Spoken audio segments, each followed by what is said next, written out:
So, with the recent announcement of the Disney World 2026 UK offer, a lot of people are thinking, is it cheaper to stay off-site or should I splurge and stay at Disney World? And today I'm going to let you know how it's not always more expensive to stay at Disney World, and here is why.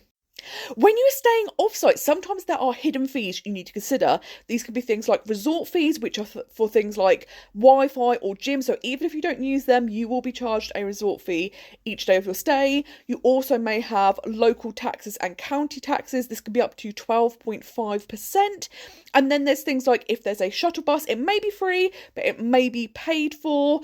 And also if you're going to be parking instead because you've hired a car, does your resort charge you to park there? And if so, remember you're also going to have to pay to park in the theme parks. Disney World, this is about $30 a day. Universal, it is about $32 a day. So do factor these costs in.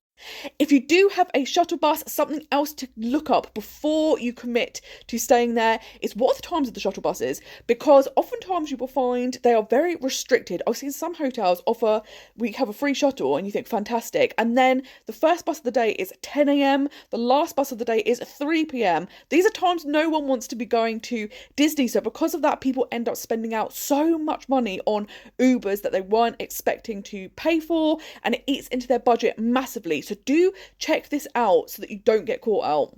Once you have considered all of these factors, you can add all of those costs up and add it on top of your off-site hotel room rate. And then that way you can see if it is actually a good room rate compared to staying on-site at Disney. Because Disney, you don't have resort fees, you don't have to pay taxes, you don't have to pay for parking if you're going to be hiring a car for your hotel or the parks. So if you actually add all of these costs up, you get a fair comparison of what is actually going to be cheaper for you. And also consider Disney deals. So if they do have the free dining deal on, once you've added all of the hidden fees to your offsite hotel, it still might seem a little bit cheaper than Disney. But if the difference isn't that much and you're going to be getting a dining plan, for example, and you're going to save loads of money on your food, it might still be worthwhile to stay at Disney because of that.